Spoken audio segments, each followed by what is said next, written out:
हमारे साथ मेहमानों का पैनल मौजूद है, उनसे आज के इस पूरे चुनाव को समझने की कोशिश करेंगे। अरविंद सिंह हैं, बीजेपी के प्रवक्ता हमारे साथ, ईशान त्यागी हैं, कांग्रेस के प्रवक्ता हमारे साथ चर्चा में मौजूद हैं, सोहेल काजमी हैं, वरिष्ठ पत्रकार हमारे साथ मौजूद हैं, सौरभ दुबे स्टूडियो में राजनीतिक विश्लेषक के तौर पर चर्चा का हिस्सा है, राहुल लाल जी राजनीतिक विश्लेषक हैं, चर्चा में हमारे साथ बने हुए हैं।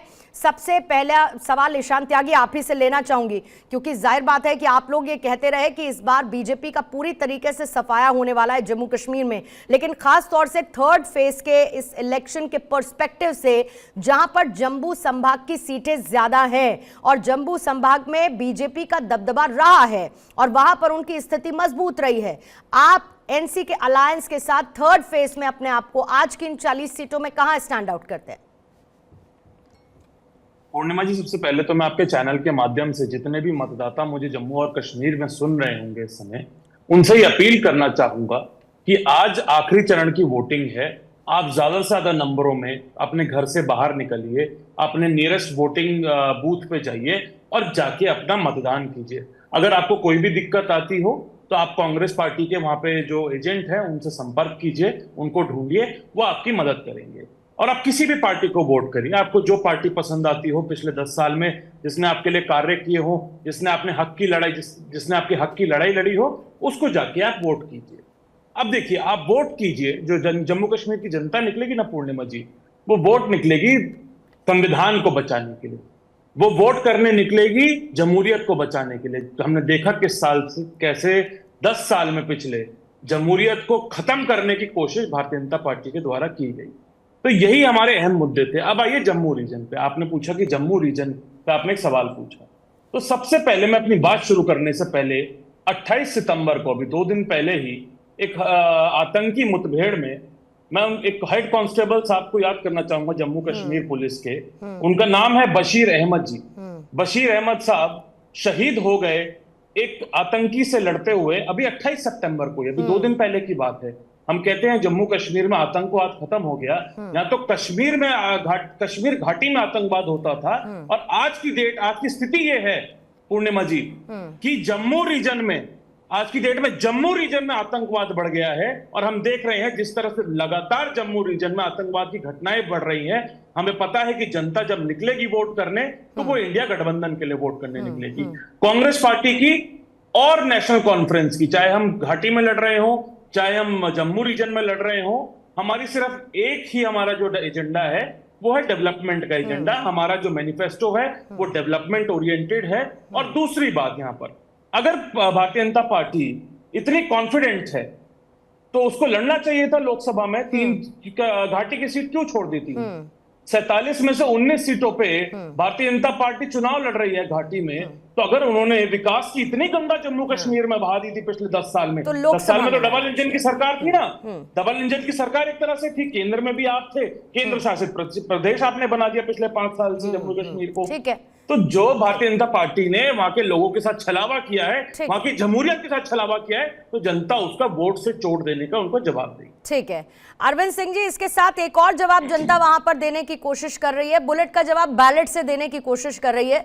और ये बहुत खास बात है, जिस जमहूरियत की बात अभी ईशान त्यागी कर रहे थे, मुझे तो यही जमहूरियत और यही कश्मीरियत, जिस तरीके का वोटिंग टर्नआउट देखने को मिल रहा है वहां पर नजर आती है। लेकिन अरविंद जी, एक चीज तो कंटिन्यू है, लोकसभा चुनावों से लेके अब चाहे राज्यों के विधानसभा चुनाव आती होती आखिरी बात, क्योंकि हम वोटिंग टर्नआउट पे बहुत ज्यादा बोल रहे हैं और बहुत ज्यादा भारतीय जनता पार्टी इसको तरह से दिखा रही है कि वोटिंग टर्नआउट इस बार बहुत बढ़ गया, इस बार वोटिंग टर्नआउट बहुत बढ़ गया। तो मेरे मित्र भारतीय जनता पार्टी के एक बार जाके देख लें कि 2008 में 60% वोटिंग टर्नआउट, बहुत अच्छी बात है, 2014 में 66% बहुत अच्छी बात है, बहुत अच्छी बात है। लेकिन क्या इस बार, लेकिन क्या ईशान त्यागी इस बार आप ये बताइए मुझे कि कहीं पर भी आपको बॉयकॉट इलेक्शंस को लेकर नारेबाजी सुनाई दी? कि आपको घर घर पर दस्तक देने के साथ किसी ने ये वहां पर कहा जाके कि अगर इलेक्शन में पार्ट लिया तो हम तुम्हारे साथ ये करेंगे वो करेंगे? जो पार्टियां लोकतंत्र में विश्वास बहाली जो लोग नहीं रखते थे, जो लोग कहते थे कि आप अलगाववादियों के साथ हो, आप पत्थरबाजी में जो इन्वॉल्व है, जिनके संबंध सेपरेटिस्ट के साथ बताए गए, जो कहते थे कि इलेक्शन का बॉयकॉट करो, वो खुद अब इस बार कैंडिडेट बन के चुनाव लड़ रहे हैं, मुख्य धारा में जुड़ के लोकतंत्र के उस उत्सव में पार्टिसिपेट कर रहे हैं। खैर, एक नैरेटिव और पर्सपेक्टिव ईशान त्यागी हो सकता है, आपके और मेरे देखने का नजरिया, जैसे कि एक और देखने का नजरिया है, नहीं देखने का नजरिया होता है। ठीक है ईशान, रुकिएगा प्लीज, आप रुकिएगा ईशान प्लीज रुकिएगा। अरविंद जी, हमको रिलेट कर अरविंद जी, सवाल आपसे था मेरा। ईशान, आपसे मैंने सवाल लिया, उस दौरान मैंने आपको बीच में इंटरफेयर नहीं किया। मैं सवाल अरविंद जी से ले रही थी, आपने मुझे बीच में इंटरफेयर किया, मैंने आपकी बात का जवाब दिया। मुझे बाकी पैनल से भी एक एक सवाल लेने दीजिए, फिर उसके बाद मैं आपके पास आ जाऊंगी।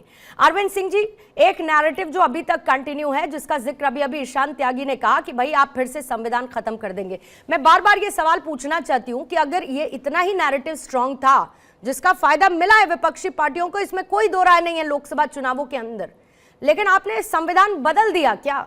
अपनी सरकार 2024 में बनाने के बाद संविधान बदल दिया क्या?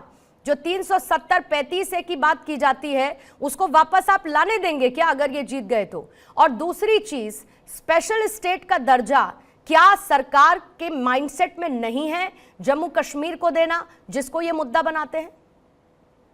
देखिए पूर्णिमा जी, सबसे पहले तो मैं ईशान त्यागी को धन्यवाद दूंगा कि उन्होंने जम्मू कश्मीर के जनता से अपील किया कि चढ़ बढ़ के वोट करने के लिए। इसके लिए मैं हृदय से धन्यवाद देता हूं। आपके चैनल ने दिखाया, प्रधानमंत्री ने अपील किया है, इस देश के गृह मंत्री ने अपील किया है, और भारतीय जनता पार्टी के राष्ट्रीय अध्यक्ष ने भी अपील किया है। लेकिन कांग्रेस के युवराज राजकुमार राहुल गांधी को सुध नहीं है, पता नहीं सोकर नहीं उठे होंगे। न तो सोशल मीडिया में उनका कोई अपील है, न फॉर्मल मीडिया में कोई अपील है।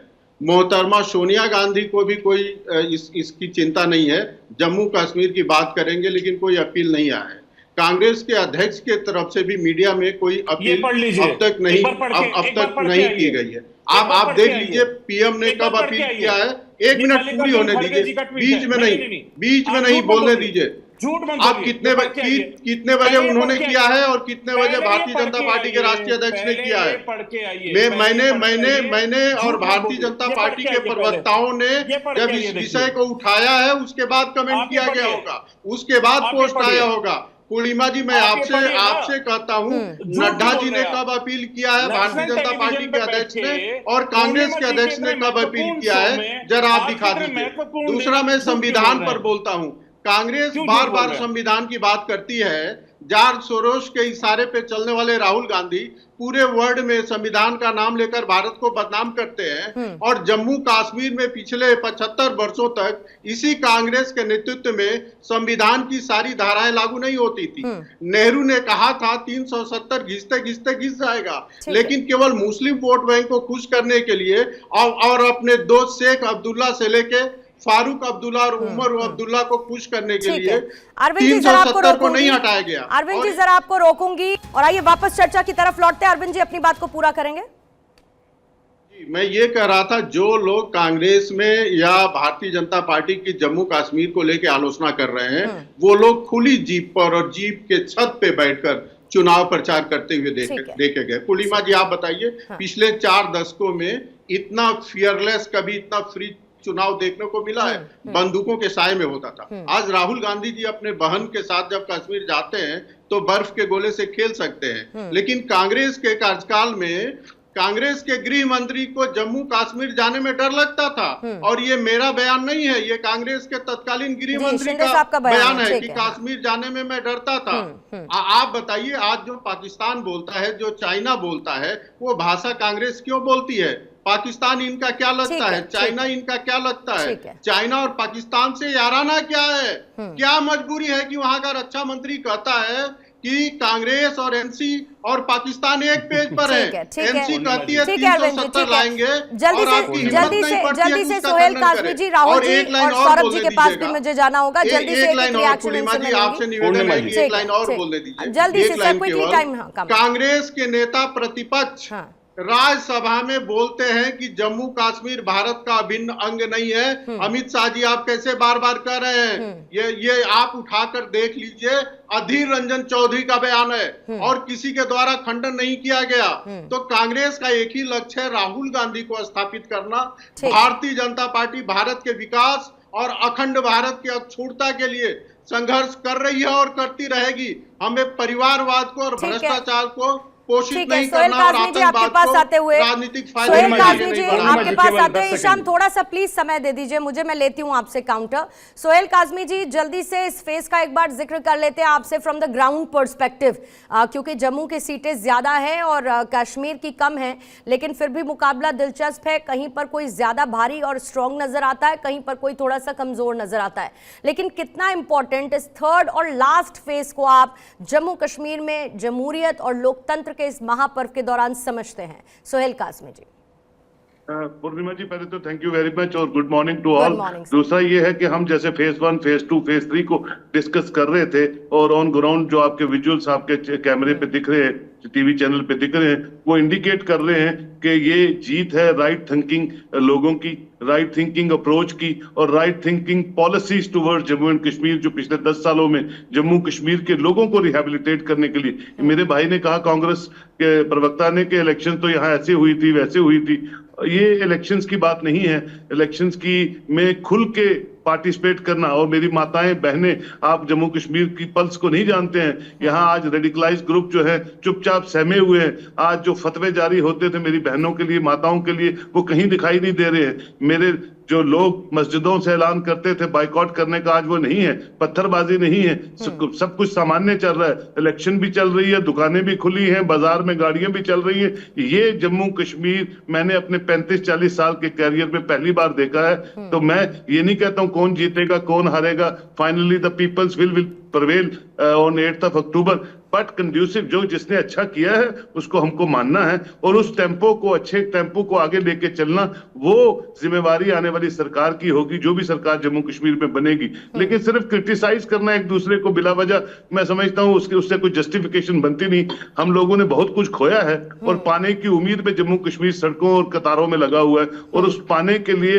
हम सबको एक पेज पे आना पड़ेगा, सारी पॉलिटिकल पार्टीज को। जो ह्यूज इन्वेस्टमेंट अमन को प्रिवेल करने के लिए जिस भी सरकार ने की हो, उस पेस को, टेम्पो को आगे लेके जाना, मैं समझता हूं एक जिम्मेवार सरकार का, जिम्मेवार पॉलिटिकल पार्टी का, जिम्मेवार पॉलिटिशियन का काम होना चाहिए। तभी पूरी दुनिया आज जम्मू कश्मीर के इलेक्शंस को ऑब्जर्व कर रही है और ये बिल्कुल अचंभे में है कि ये जम्मू कश्मीर वही जम्मू कश्मीर है जहां, मुझे याद है देवेगौड़ा भी परसों यहाँ आए थे बारामूला में, जो प्राइम मिनिस्टर थे हिंदुस्तान के, वो कहते कि मैं खुद एज प्राइम मिनिस्टर डरता था। और जब उनकी यहाँ सरकार बन रही थी 96 में, और मुझे याद है कि SKICC से लेके एयरपोर्ट तक एक गाड़ी सड़क पे नहीं थी जब फारूक अब्दुल्ला की 2/3 मेजोरिटी की सरकार बनी थी, और मैं उसको विटनेस कर रहा था। और ये जम्मू कश्मीर आज का जम्मू कश्मीर है जहां सड़कों पे जश्न मनाया जा रहा है, ढोल और नगाड़े। भारतीय जनता पार्टी जो अछूत जमात थी, वो उनके झंडे भी, वो और उनके ढोल भी जो है हर डिस्ट्रिक्ट, हर तहसील, हर बॉर्डर पे आप देख रहे हैं। और पूर्णिमा जी, सबसे इंपॉर्टेंट बात यह है कि बॉर्डर्स की टर्नओवर सबसे ज्यादा आई है, जो सबसे ज्यादा जिन्होंने सबसे ज्यादा भोगा है, जिन्होंने सबसे ज्यादा क्रॉस बॉर्डर टेररिज्म देखा है। हाँ, जी बिल्कुल, वहां पर जो है वोटिंग परसेंटेज भी रिफ्लेक्ट हो रही है। ठीक है ईशान, आपका काउंटर मैं लूंगी, साथ ही सौरभ जी और राहुल लाल जी के पास भी जाऊंगी। एक बहुत छोटे से ब्रेक के लिए यहाँ पर रुकेंगे, क्विक ब्रेक है, फौरन लौटेंगे और इसके साथ आपको वोटिंग परसेंटेज भी दिखाएंगे। ब्रेक से लौटने के बाद 9 बजे तक का जो अभी तक सामने आया है, क्योंकि जम्मू कश्मीर में तीसरे और अंतिम चरण के लिए इस वक्त चुनावी अभियान चल रहा है। मतदाता पोलिंग बूथ पर पहुंच रहे हैं और अपने वोटिंग राइट को एक्सरसाइज कर रहे हैं।